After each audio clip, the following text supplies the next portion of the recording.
बिस्मिल्लाहिर्रहमानिर्रहीम। खातिल हज़रात, मैं हूँ अख्तर अब्बास और आप सबको मेरा सलाम पहुँचे। कभी कभी एक लफ्ज़ हम सुनते हैं औकात। एक तो वो होता है ना वक्त, वक्त की जमा औकात, ये उससे मुख्तलिफ है। लड़कियां गिला करती हैं कि फ़लाँ को मैंने उसकी औकात से ज़्यादा तवज्जो दी और उसने मेरे साथ क्या किया। लड़कों में भी इस तरह का होता है। सवाल ये है कि क्या किसी को उसकी औकात से ज़्यादा तवज्जो दी जा सकती है? क्या लोग देते हैं? अगर दी जाए तो क्या होता है?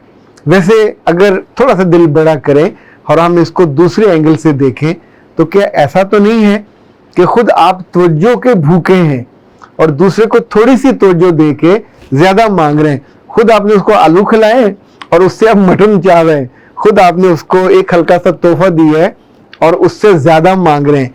ये भी मुमकिन है कि आप उसे खुद अपनी आसानी से कभी कभी मोहब्बत का इजहार कर देते हैं, पर अगले से आप बहुत ज़्यादा की तवक्को करते हैं। क्योंकि मोहब्बत लेन देन में भी आमतौर पे जब कमी होती है, अब कहते हैं मैंने उससे उसकी औकात से ज़्यादा मोहब्बत की। ये मसला टीनेज में होता है, ये मसला बड़ी उम्र में होता है।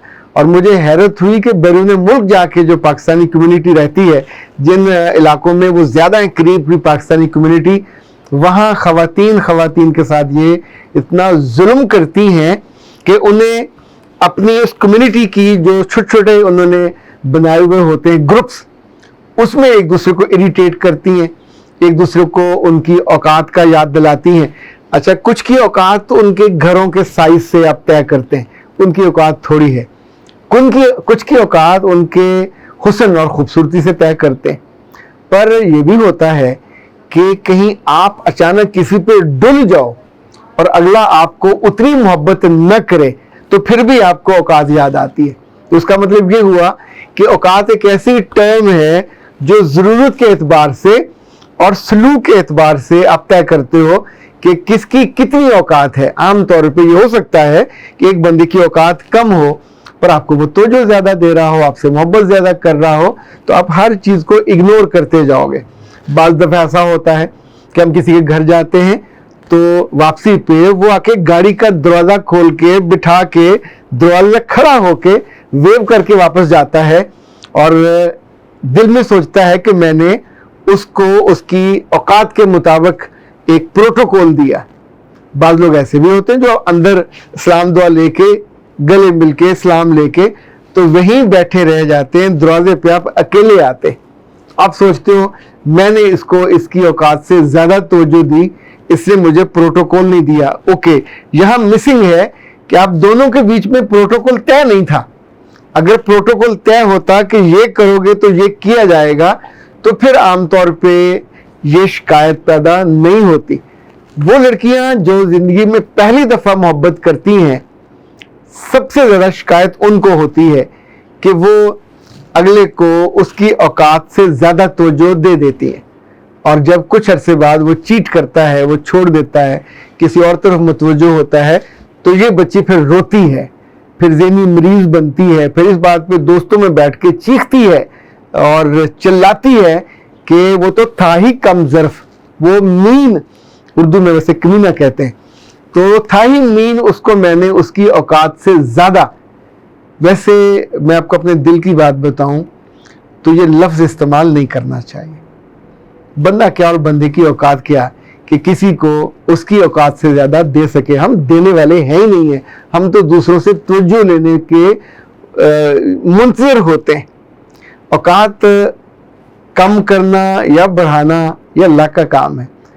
कुछ लोगों को बगैर किसी हुनर की वजह से वो औकात उनकी कहाँ से कहाँ पहुँचा देता। आप सोचते हो इसकी तो ये औकात ही नहीं थी, पर वो बहुत ज़्यादा बाइज़्ज़त हो जाता है। कुछ की औकात नहीं होती, वो बहुत ज़्यादा हसीन हो जाते हैं। कुछ की औकात नहीं होती, वो बहुत ज़्यादा रिस्क में खेलने लग जाते हैं। ये अल्लाह के फैसले हैं, उनमें एतराज़ नहीं करना चाहिए, बनता ही नहीं है। अच्छा, अब आते हैं रिलेशनिंग में। रिलेशनिंग में वो लड़कियां जो अपनी हद से बढ़ती हैं उनको तकलीफ होती है, उन्हें अपनी हद में रहना चाहिए।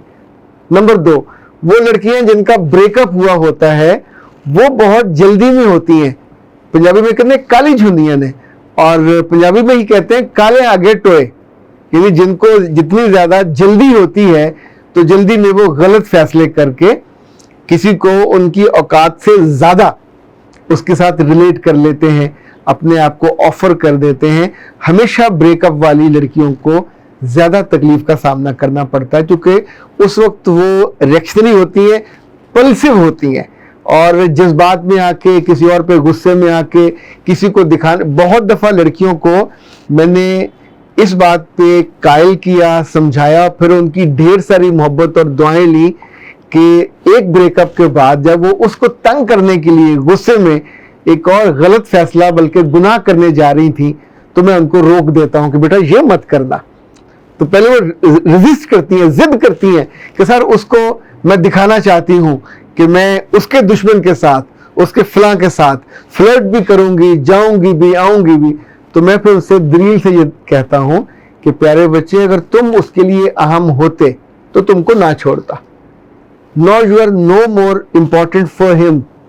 تم اس کے لیے لیسٹ بودرڈ والے مقام پہ چلے گئے, وہ تو مڑ کے بھی نہیں دیکھے گا. اچھا, تم اس کو چرانے کے لیے اپنی عزت, اپنی عصمت, اپنا مقام, اپنا مرتبہ, اپنا امیج, اپنی گڈ ول سب برباد کر دو گے, قربان کر دو گے. وہ تو مڑ کے بھی, اس کے تو ماتھے میں شکن بھی نہیں آئے گی, اس لیے کہ اس کے لحاظ سے تو یو آر اے ریجیکٹڈ مال. اس نے آپ کو ریجیکٹ کر دیا تھا. تو جس نے چھوڑ دیا ہو اس کو چھوڑ دیں, اس کا خیال بھی چھوڑ دیں, اس کی پسند اور ناپسند کا سوچنا بھی چھوڑ دیں, اور اس کی ریئیکشن میں اپنی زندگی کو داؤ پہ مت لگائیے, کیونکہ پھر آپ کو کم ظرف لوگ ملتے ہیں, پھر آپ کو چھوٹی اوقات والے لوگ ملتے ہیں جو آپ کا فائدہ اٹھاتے ہیں, اور شروع میں آپ کے آنسو پوچھیں گے اور پھر آپ کو وہ دکھ دے کے جائیں گے کہ آپ کے آنسو آنسو نہیں رہیں گے, یہ پھر لڑیوں کی طرح آتے ہیں. بہت ساری بچیاں ان کم ظرفوں کی وجہ سے میں نے کال گرلز بنتے دیکھی ہیں. یعنی جب آپ ایک گناہ, دوسرا, پھر تیسرا, پھر آپ اس کے عادی ہوتے جاتے ہو, لیکن جانتے ہوئے بھی کہ میں گناہ کر رہی ہوں, آپ الزام اسی کو دے رہے ہو کہ اس کم ظرف کی وجہ سے میں نے یہ کیا. تو کہیں ایسا تو نہیں ہوتا کہ اب کم ظرفی کا مظاہرہ وہ بندہ خود کر رہا ہو, وہ لڑکی خود کر رہی ہو, کہ جو اس کو نہیں کرنا چاہیے. جب آپ اپنے معیار سے گر کے نیچے آ جاتے ہیں, ہر وہ چیز جو آپ دکھا نہ سکیں, ہر وہ تعلق جو آپ کو چھپانا پڑے, ہر وہ حرکت, ایکٹیویٹی اور ریلیشننگ جو آپ کو گھر والوں سے چھپانا پڑے, اس کا مطلب ہے اس کی اوقات آپ کے خاندان کی اوقات سے میچ نہیں کر رہے. وہ دوسروں کی اوقات طے کرتے ہوئے کوئی نہ کوئی پیمانہ ضرور طے کرنا چاہیے. صدر فرینکلن بہت پرانے صدر تھے, اور وہ کہتے ہیں کہ میں نے $6 جمع کیے اور $6 سے میں ایک سیٹی لے کے آیا. تو میں سیٹی پہ جاتا پھر رہا تھا اور بڑا فخر اور کہ میں نے بڑا کمال کام کیا ہے. تو مجھے ایک اور بچے نے روک کے کہا کتنے کی لی؟ تو میں نے اسے کہا کہ $6 کی. اس نے کہا تم تو لٹ گئے, یہ تو $2 کی ہے. تو انہوں نے کہا کہ اس کے بعد وہ سننے کے بعد میں دل سے, روح سے وہ ساری خوشی ہی کافور ہو گئی, غارت ہو گئی. میں سوچتا رہا کہ میں نے ایک ایسی سیٹی خریدی جس کی اوقات $2 کی تھی, میں نے $6 اس کی اوقات دے دی, تو وہ ضرورت سے زیادہ ہو گئی. حالانکہ ممکن ایسا نہ ہو, لیکن جب لوگ یہ طے کر دیں کہ اس کی اوقات تھوڑی ہے تو پھر بھی ہماری خوشی اس سے ختم ہو جاتی ہے. یاد رکھیے گا, اوقات طے کرنے اور کسی کی چھوٹی بڑی اوقات پہ بعد میں رونے سے بہتر ہے شروع میں ہی جلد بازی نہ کریں, شروع میں ہی اپنی شاپنگ لسٹ بنا لیں, اور لوگوں کو کبھی بھی فل ان دی بلینکس میں رشتہ ان سے نہ جوڑیں کہ ایک چلا گیا ہے, جگہ خالی ہوئی ہے, تو جو اللہ کہاں ملے گا انہیں جا کے اسے فٹ کر دو. Don't do that. آپ روئیں گے اور رو کے جملہ پہ یہی کہیں گے, اور پھر مجھے فون کریں گے سر پرسنل کاؤنسلنگ میں پھنسی ہوئی ہوں, دکھ ہے, تکلیف ہے, میں اتنی ہرٹ ہوئی ہوں. ظاہر ہے میں اس وقت آپ کے زخم پہ پھاہ رکھتا ہوں, آپ کے آنسوؤں کو بھی پوچھتا ہوں, آپ کے درد کو بھی سمجھتا ہوں, پر مصیبت یہ ہے, مشکل یہ ہے, مسئلہ یہ ہے کہ یہ کام چھوٹی لڑکیاں ہی نہیں بڑی عورتیں بھی کرتی ہیں, سمجھدار بھی کرتی ہیں, مائیں بھی کرتی ہیں, ابے بھی کرتے ہیں. اور اس غلطی کے بعد جو صدمہ ہوتا ہے وہ اتنا زیادہ ہوتا ہے کہ آپ کی بہت ساری خوشی اور سکھ کو کھا جاتا ہے. اختر عباس کو دیجیے اجازت. السلام.